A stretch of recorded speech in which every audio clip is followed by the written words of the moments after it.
Very good morning to all of you.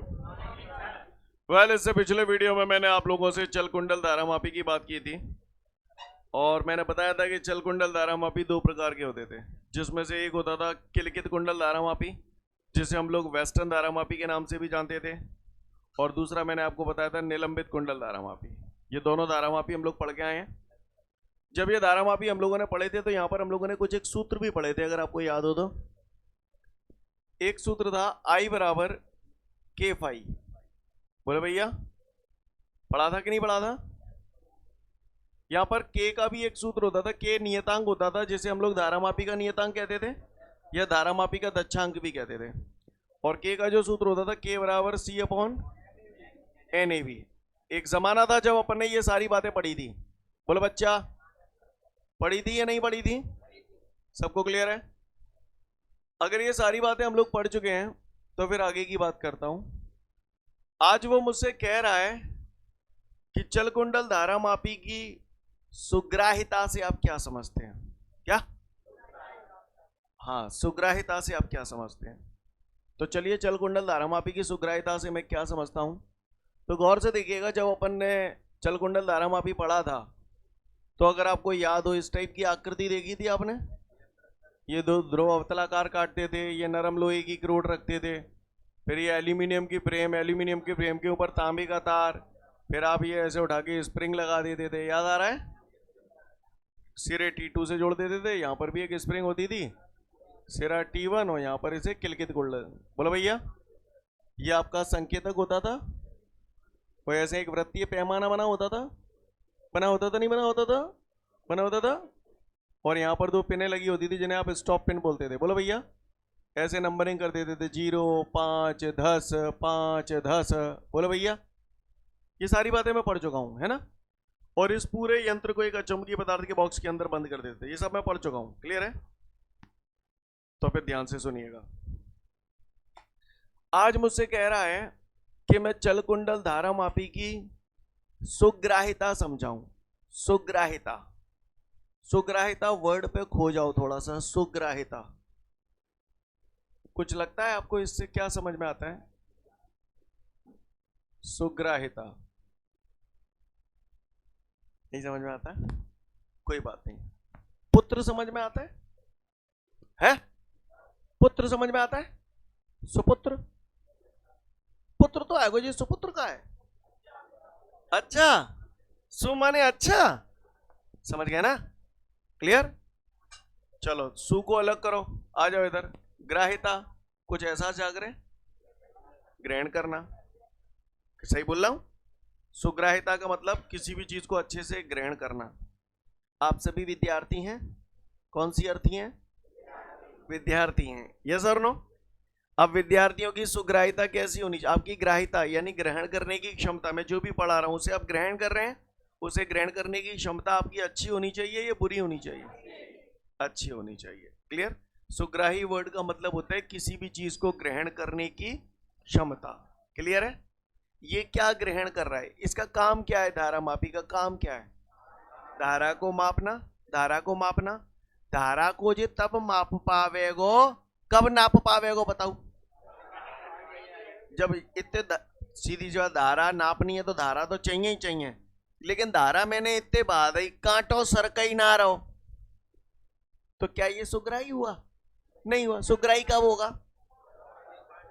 ता हिसाब से धारा आ रही है भाई, हिसाब से कांटो अपनी जगह पे चिकट जाए, तो ये सुग्राही कहलाओ नहीं कहलाओ? है? सीन क्लियर है? किसी कुंडली में 1 एम्पियर की धारा प्रवाहित करने पर जे कांटो जितेग चिक जागो, भाई ये चल कुंडल धारामापी की सुग्राहिता कहते हैं। नहीं है? मोटा मोटा समझ में आया देसी में? क्लियर? किसी कुंडली में 1 एम्पियर की धारा प्रवाहित करने पर जे कांटो जितनो चिक जागो, उसे चल कुंडल धारामापी की सुग्राहिता कहते हैं। अब हम लोग ऐसे कॉपी में तो नहीं लिखेंगे, कॉपी में हमें एक अलग अंदाज में लिखना होगा। कौन से अंदाज में लिखना होगा? हाँ, तो आओ अलग अंदाज दिखाऊं तुम्हें। पट्टा मोते जो कह रहे हो चल कुंडल धारामापी की सुग्राहिता बताऊं। सुग्राहिता को हम लोग इंग्लिश में सेंसिटिविटी बोलते हैं। क्या बोलते हैं? इसीलिए हम लोग इसे अक्षर एस से प्रदर्शित करते हैं। काय से प्रदर्शित करते हैं बच्चों? एस से। चल कुंडल धारामापी की सुग्राह्यता को हम लोग कैसे प्रदर्शित करते हैं? एस से। एक सेकेंड है ना, ये दिक्कत दे रहा है आपको बार बार। तो चल कुंडल धारामापी की सुग्राह्यता को हम लोग कैसे प्रदर्शित करते हैं? एस से। ठीक है, इसका सूत्र होता है एस बराबर फाई अपॉन आई, सफाई। क्या? सफाई। क्लियर? फॉर्मूला याद हो जाएगा। क्लियर? सुग्राह्यता का सूत्र क्या है? एस बराबर सफाई। क्लियर? सुना है किसी भी परिभाषा को बनाने के लिए आप लोग चीजों को भन भन भन भन भन मान लिया करते हैं। वन वन वन मानते हैं ना। तो आ जाओ, धारा अगर मैं वन मान लूं तो एस बराबर फाइव। नहीं है मेरी बात समझ में? बोलो भैया। अच्छी बात है। काहे? कुंडली में धारा प्रवाहित कर रहे हो ऐसे? बोलो भैया। जब आप धारा प्रवाहित कर रहे हैं तो कुंडली अपनी जगह से विक्षेपित हो जाती है। जब कुंडली विक्षेपित होगी तो भाई साहब थे कांटो विक्षेपित हो। बोलो भैया। नहीं आई बात समझ में? अच्छी बात है। किसी चल कुंडल धारामापी में 1 एम्पियर की धारा प्रवाहित करने पर कुंडली में जितना विक्षेप उत्पन्न होता है उसे चल कुंडल धारामापी की सुग्राह्यता कहते हैं। समझ गए? फाई क्या है? कुंडली में उत्पन्न विक्षेप। यस और नो? फाई क्या है? कुंडली में उत्पन्न विक्षेप। तो किसी कुंडली में 1 एम्पियर की धारा प्रवाहित करने पर या किसी धारामापी में 1 एम्पियर की धारा प्रवाहित करने पर उसकी कुंडली में जितना विक्षेप उत्पन्न होता है उसे चल कुंडल धारामापी की सुग्राह्यता कहते हैं। समझ गए? किसी ने पूछ लिया तो बता तो नहीं पाओगे? बता दोगे? पक्का? पक्का? अच्छा, और देखिए नेक्स्ट साइड पे आ जाओ कूपचे में। सुग्राह्यता को हवाली ताजा ताजा सूत्र पढ़ो। एस बराबर भाई अपॉन आई। ठीक है, खेल खेल रहा हूँ गोते देखिए। सुना है आई बराबर के भाई। बोलो भैया। हवाले ही पढ़ो है जीरो। भाई भाई उड़ा दूं। एस बराबर 1 अपॉन के व्युत्क्रमानुपाती है। अच्छा, आप एक बात चल कुंडल धारामापी की सुग्राह्यता ज्यादा से ज्यादा करना चाहता हूं तो ये धारामापी नियतांक का मान। शाबाश बच्चों, शाबाश। बस यही एक दिन बाकी रह गया था। के को सूत्र का है सी अपॉन एन। धरता हूं तो के की जगह सी अपॉन एन भी कहां पहुंच जाए। क्लियर? अब तुमसे पेपर में क्वेश्चन आएगा, पेपर में क्वेश्चन आएगा कि चल कुंडल धारामापी की सुग्राह्यता किस प्रकार बढ़ाई जा सकती है। तो आप बताओ, चल कुंडल धारामापी की सुग्राह्यता बढ़ाने के लिए, सुग्राह्यता तो बाद में बढ़ाऊंगा, पहले मुझे बताओ एन का है फेरों की संख्या, ए क्या है क्षेत्रफल, कुंडली का क्षेत्रफल, बी क्या है चुंबकीय क्षेत्र की तीव्रता, सी क्या है ऐंठन दृढ़ता। ऐंठन दृढ़ता है ना, ऐंठन आगुण तो पूरा सी फाई था, सी को बोलते हैं ऐंठन दृढ़ता। क्लियर? तो बताओ, पूछ रहा है, चल अगर सूत्र याद है तो बना सकते हो आप। पूछ रहा है चल कुंडल धारामापी की सुग्राह्यता को किस प्रकार बढ़ाया जा सकता है, बढ़ाया जा सकता है। तो बताओ, सुग्राह्यता बढ़ाने के लिए फेरों की संख्या बढ़ा दूं, और इसको कौन है ये, हाँ, तो कुंडली का क्षेत्रफल बढ़ा देना चाहिए और चुंबकीय क्षेत्र की तीव्रता बढ़ा देनी चाहिए और ऐंठन आघूर्ण का मान कम कर देना चाहिए क्योंकि व्युत्क्रमानुपाती है। कहानी समझ में आ रही है पूरी? तो चल कुंडल धारामापी की सुग्राह्यता से आप क्या समझते हैं ये भी आपका हो गया, और चल कुंडल धारामापी की सुग्राह्यता को किस प्रकार बढ़ाया जा सकता है ये भी आपका हो गया। पढ़ लो, फिर आगे की बात करूंगा।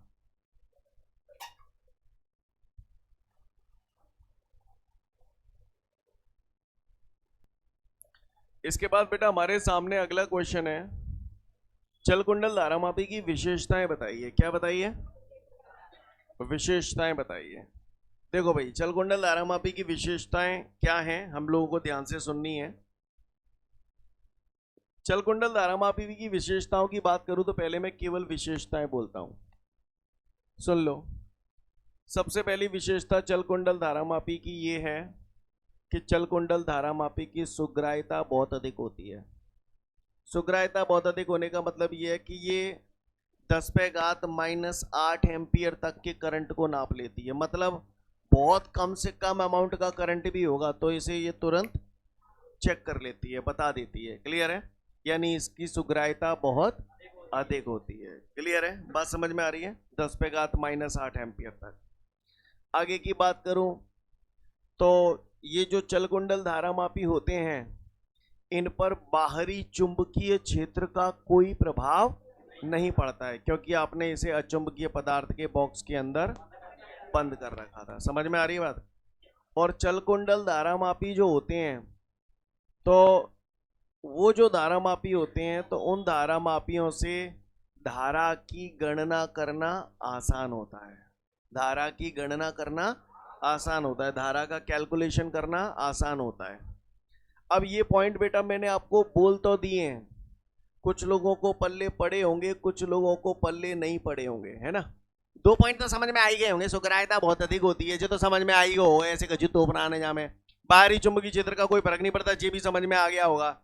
ये गणना करना आसान है, ठीक है, समझ तो गए, लेकिन क्यों आसान है, ऐसा क्या है कि क्यों आसान है, राइट। तो ये थोड़ा सा दिक्कत देता है हमको। तो मैं आपको बताऊं, पॉइंट ऐसे ही लिखे जाएंगे। आपको याद है आज से 1-2 दिन पहले मैंने बोला था 2 प्रकार के धारामापी हैं, एक होते हैं चल कुंडल धारामापी, एक होते हैं चल चुंबक धारामापी, बोले थे। तो वहां पर जब मैंने पढ़ाया था तो मैंने बोला था कि ये जो चल चुंबक धारामापी है वो आपके सिलेबस में से हटा दिए गए हैं, है नहीं वो आपके सिलेबस में, लेकिन इनकी थोड़ी बहुत काली छाया नजर आएगी। कही थी मैंने आपसे, तो वो काली छाया क्या है मैं थोड़ा सा जिक्र करता हूं आपसे, ठीक है। मैं यहाँ पर उन धारामापियों की बात कर रहा हूं जो हमारे सिलेबस से हट गए हैं, मैं उनकी बात कर रहा हूं, ठीक है बेटा। हमारे सिलेबस से चल चुंबक धारामापी हट चुके हैं, ठीक है। अगर आप ये पढ़ते तो आपको बता दूं, चल चुंबक धारामापी में धारा का जो सूत्र होता है I बराबर K tan phi, क्या होता है, I बराबर K tan phi, क्लियर। और यहां पर चल चुंबक धारामापी हम जो पढ़ रहे थे उसमें क्या था, सॉरी, चल कुंडल धारामापी हम लोग जो पढ़ रहे थे उसमें क्या था, I बराबर K phi, C phi नहीं, सूत्र याद नहीं है, I बराबर K phi। और सुनो, यहां पर आपने K को धारामापी का नियतांक बोला था, और ये नियत रहता है, K का मान कितना होता है, C/NAB, 5 पैसों की पैसों। आ जाओ इधर आ जाओ। यहां पर धारामापी का जो नियतांक होता है उसका सूत्र होता है बेटा 2RH/μ0n, और ये tan phi। यहां पर H जो होता है वो पृथ्वी का चुंबकीय क्षेत्र होता है, क्या होता है, पृथ्वी का चुंबकीय क्षेत्र है, और हमारे चारों तरफ पृथ्वी का कुछ ना कुछ चुंबकीय क्षेत्र है, क्लियर। चुंबकीय क्षेत्र के मान में लगातार बदलाव होते रहते हैं। अब अगर पृथ्वी के चुंबकीय क्षेत्र का मान बार बार बदलेगा तो जाहिर सी बात है धारा का मान भी बदलेगा। जो बोल रहा हूं समझ में आ रहा है। अब मेरी बात गौर से सुनिए, ध्यान से सुनिए, क्या बताइए, ये कुंडली है, ये विक्षेपित हो गई अपनी जगह से, समझना मेरी बात को। कुंडली अपनी जगह से विक्षेपित होगी तो कुंडली का कुछ ना कुछ विक्षेप आएगा। सपोज करो विक्षेप आया 23, कितना आया 23, तो आप I बराबर K को मान दे दोगे, फाई की जगह 23 दे दोगे, सॉल्व कर के आंसर निकाल लोगे जाते, बोले भैया। लेकिन अगर जामे फाई की जगह 23 धरोगे तो tan 23 को मान कहां दिलाओगे, नहीं यही बात समझ में। tan 30 डिग्री हो तो चलो tan 30 में दे तो 1/√3, 60 हो तो मैं tan 60 दे तो √3। अब ये 23-24 कहां से ले आऊं कि तुम 23.5 पौने 12 आएगा तो मेरी तो वाट लग जाएगी, नहीं आई मेरी बात समझ में। तो एक्चुअली कहीं ना कहीं जाने अनजाने इनसे तुलना करते ही उन्होंने ये पॉइंट बोला है कि चल कुंडल धारामापी में धारा की गणना करना आसान है। अब समझ में आया आसान क्यों बोला है। दूसरा पॉइंट इन्होंने बोला है कि चल कुंडल धारामापी में जो धारा होता है वो पृथ्वी के चुंबकीय क्षेत्र पर निर्भर नहीं करता, तो ये कहीं ना कहीं इससे तुलना ही की है उन्होंने इसकी, नहीं आई बात, क्योंकि ये वाला जो है वो पृथ्वी के चुंबकीय क्षेत्र पर निर्भर करता है। बात समझ में आ रही है। और तीसरा आपने बोला इसकी सुग्राह्यता बहुत अधिक होती है। आपकी जानकारी के लिए बता दूं, इसकी सुग्राह्यता 10⁻⁻8 एम्पियर होती है और इनकी सुग्राह्यता 10⁻⁻6 एम्पियर होती है। तो कौन सा ज्यादा सुग्राह्य है, ये ज्यादा सुग्राह्य है, कम से कम धारा को भी बता पा रहा है, नहीं है मेरी बात समझ में, सीन क्लियर है, कोई दिक्कत। तो आपको चलकुंडल धारामापी की विशेषताओं का एहसास हुआ। एक्चुअली हमने ये जो पॉइंट बोले हैं तो वो कहीं ना कहीं इनसे तुलना की है उसकी। उम्मीद करता हूं आप मेरी बात समझ गए होंगे, क्लियर है। तो मैं फिर से बोल रहा हूं, किसी ने पूछा चलकुंडल धारामापी की विशेषताएं बताइए, तो मैं बोलूंगा चलकुंडल धारामापी की विशेषताएं निम्नलिखित हैं। पहला, इसमें धारा की गणना करना आसान है, समझ गए क्यों आसान है। अब दूसरा, यहां पर धारा निकालते समय पृथ्वी के चुंबकीय क्षेत्र का कोई प्रभाव नहीं पड़ता। और तीसरा, इनकी सुग्राह्यता बहुत अधिक होती है। जो बोला पल्ले पड़ा। क्लियर? 1 से 2 मिनट का समय दिया, फटाफट रिवाइज कर लो इसको। आगे बढ़ते हैं। इसके बाद हमारे सामने अगला प्रश्न है, चल कुंडल धारामापी को रुद्ध दोलन कैसे बनाया जा सकता है ना? रुद्ध माने रोकना, रुद्ध माने बोलते हो ना आगे मार्ग अवरुद्ध है, अवरुद्ध यानी रुका हुआ है, ये सर नो है ना? तो रुद्ध मतलब समझ गए, रोकना। दोलन, दोलन मतलब हाँ घूमना। ये कुंडली क्या कर रही थी? दोलन कर रही थी, घूम रही थी। बोला भैया इसके दोलन रुद्ध करने हैं, रुद्ध करने हैं यानी रोकने, क्योंकि कुंडली रुकेगी तभी जो संकेतक रुकेगा, संकेतक रुकेगा तभी तो हमें पता पड़ेगा कुंडली का विक्षेप कितना है। और इसके लिए मैंने यहां पर क्या लगाई है? Aluminium frame. मैंने बताया था एल्यूमिनियम फ्रेम हो गया एक धातु का टुकड़ा, और एक धातु का टुकड़ा जब किसी चुंबकीय क्षेत्र में गति करता है तो उसके अंदर एक धारा पैदा हो जाती है, जैसे भंवर धारा कहते हैं। और भंवर धाराओं की ये क्वालिटी होती है कि वो हमेशा गति का विरोध करते हैं, और जब वो गति का विरोध करेंगे तो कोई भी घूमती हुई चीज रुक जाएगी। क्लियर है? कोई पूछे कि जैसे चल कुंडल धारामापी को रुद्ध दोलन कैसे बनाया जाता है, या कोई पूछे चल कुंडल धारामापी में एल्यूमिनियम का फ्रेम क्यों इस्तेमाल करते हैं, तो उसको बोलना चल कुंडल धारामापी में एल्यूमिनियम का फ्रेम इसलिए इस्तेमाल करते हैं क्योंकि एल्यूमिनियम का फ्रेम एक धातु का टुकड़ा है, और धातु का टुकड़ा जब किसी चुंबकीय क्षेत्र में गति करता है तो उसके अंदर एक धारा पैदा हो जाती है, जिसे भंवर धारा कहते हैं। क्या कहते हैं? भंवर धाराएं। और भंवर धाराएं सदैव गति का विरोध करती हैं, जिसकी वजह से घूमती हुई कुंडली रुक जाती है। समझ पा रहे हैं आप मेरी बात को?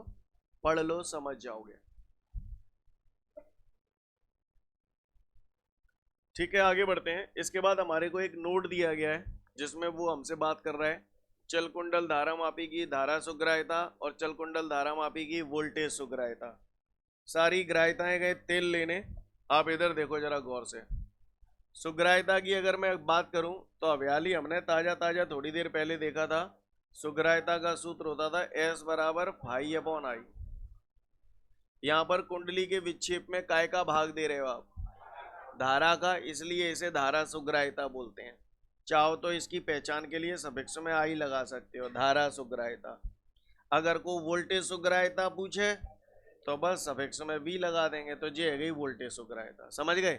आगे कछू में तोप ना चला रहा हो, जो कर्म मैंने पहले करे भाई दोबारा कर रहा हूँ।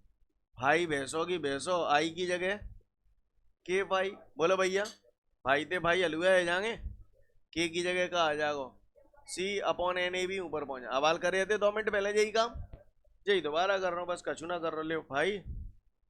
बचपन में पढ़ गए थे V बराबर I/R, है ना? तो I धारा हो गई, R प्रतिरोध हो गया। बोलो भैया फिर पढ़ाओ भाई, I की जगह के भाई। बोलो भैया R भैंसों की, भाई थे भाई कटेगो, कटेगो नहीं कटेगो, नहीं हटेगो। R भैंसों की भैंसों, के की जगह का देता हूँ C/NA भी ऊपर कहाँ पहुंच जाओ? ऊपर। नहीं है मेरी बात समझ? सीन क्लियर है? तो ये धारा सुग्राह्यता हो गई, ये वोल्टेज सुग्राह्यता हो गया। पागलों की तरह हर सूत्र को रटने मत चिपट जाना। बस धारा सुग्राह्यता φ/I, वोल्टेज सुग्राह्यता φ/V। ऐसे तो बदल सकते हैं अपन, ऐसा मुझे लगता है भैया? सीन क्लियर है सभी को? देख लो फिर आगे बढ़ूंगा।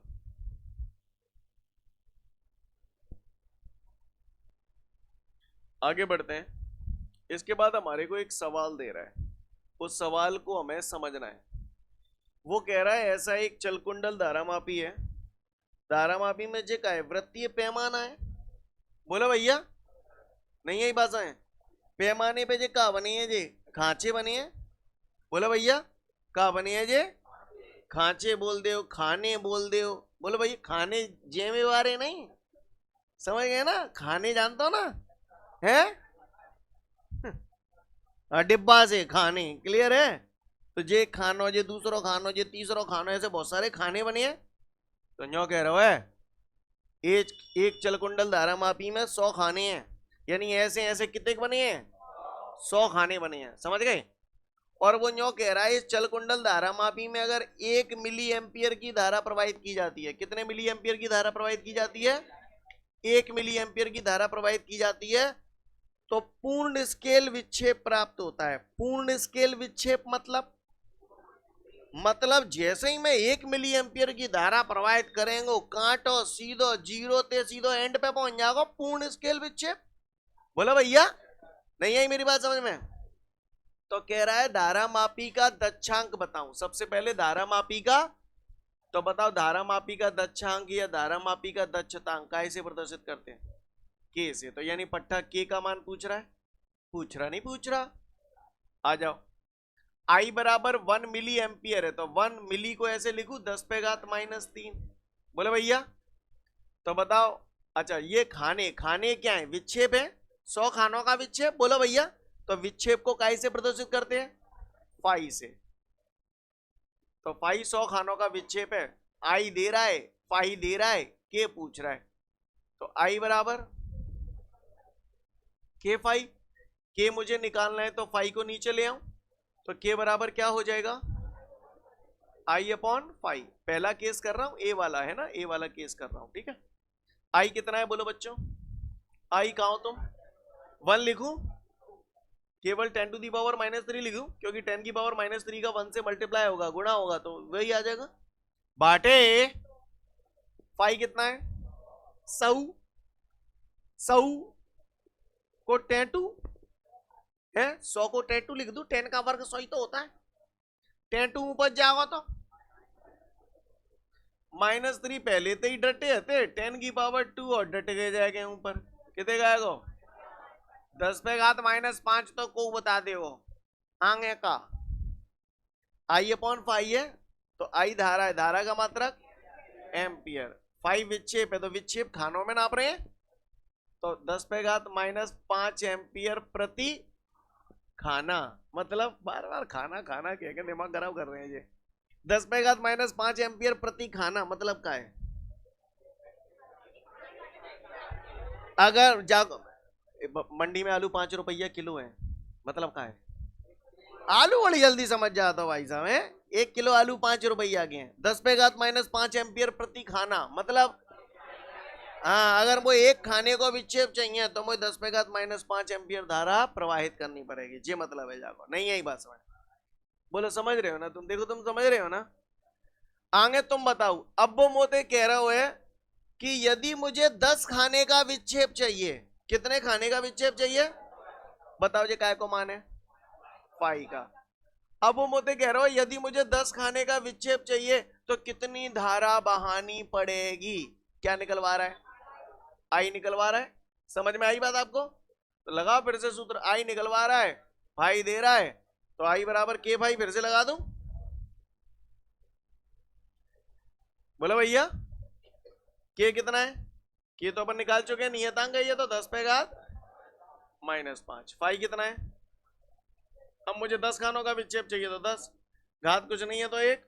आधार सम्मान होते हैं तो घातों का भी सम्मान करना पड़ता है, घातें जुड़ जाती हैं। -5 + 1 -4, ये धारा आ गई एम्पियर।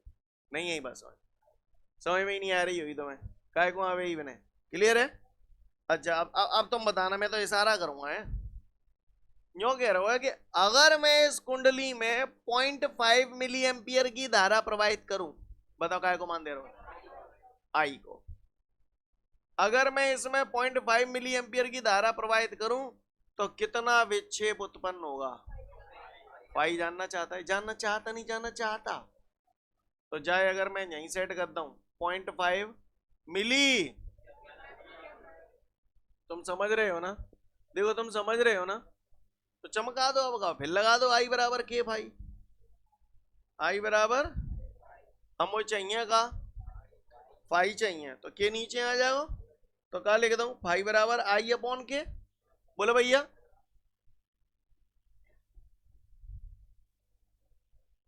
क्लियर है? चमका दो, अब बताओ आई कितने दे रहे हो पट्टा? 10.5 गुणा 10⁻³ बटे के कितने गए? 10⁻⁻5। ठीक है भैया, 10⁻⁻5 ऊपर जाएगी तो देखो 10.5 गुणा 10⁻⁻3, 10⁻⁻5 ऊपर गए तो प्लस के 5, ठीक है। नीचे का बचेगो, कछु बचेगो, हाँ 1 मान लो, या कछु ना मान रहे, 10 वाला बटाओ तो नीचे बिंदी बढ़ाओ, बढ़ाओ नहीं बढ़ाओ, बढ़ाओ तो ये कितने हो जाएगी 5 गुणा 10 पे घात 5 और 10 पे घात -3, 10 पे घात 2 को 100 लिख दूं, बोलो बटे में जो 10 आता ही है, 0 तो 0 उड़ा लो, 10 पंजे 50 क्या खाने, विक्षेप निकाला है ना, कितने खानों का विक्षेप है, 50 खानों का विक्षेप है, तो 50 खाने। नहीं आई बात समझ में, सीन क्लियर है? रुको अभी, रुको रुको, समझ में आया? सोच लो, ये सवाल अगर मैं चाहता तो सामान्य मैथमेटिक्स से भी कर सकता था। सामान्य मैथमेटिक्स से कैसे करता? जनरल मैथमेटिक्स, जो डेली आप बाजार में सामान खरीद फरोख्त करते हो तो कर सकते हो। किसी ने बोला कि भैया 100 टॉफी 50 रुपए की हैं, 100 टॉफी तो 50 टॉफी कितने की आएंगी? मैंने जो जीवना एरो 100 टॉफी 50 रुपए की आती हैं, तो 50 टॉफी कितने की आएंगी? तो मुझे यूं कह रहे है कि अगर 1 मिली एम्पियर धारा प्रवाहित कर रहा हूं तो 100 खानों का विक्षेप मिल रहा है। 1 मिली एम्पियर धारा प्रवाहित कर रहा हूं तो 100 खाने का विक्षेप मिल रहा है। 0.5 मिली एम्पियर की धारा प्रवाहित करूंगा तो यही तो पूछ रहे हो, तो आएगा 50 खाने? नहीं यही बात समझ क्लियर? तुमने यहां धारा मापी का दक्षांक निकाला 10 पे घात -5 एम्पियर प्रति खाना, जाको मतलब का भाव। अगर मुझे 1 खाने का विक्षेप चाहिए तो 10 पे घात -5 एम्पियर धारा प्रवाहित करनी पड़ेगी, और अगर मुझे 10 खानों का विक्षेप चाहिए तो 10 को गुणा कर दो, तो यही तो करो है। यूं करो 10 खाने का विक्षेप करने के लिए कितनी धारा चाहिए, है ना कांगो जी, 10 खानों का विक्षेप करने के लिए, तो आपने बोला 10 का गुणा कर दो, नहीं आई मुझे ना मालूम, वैसे आ गई उतार लियो तो।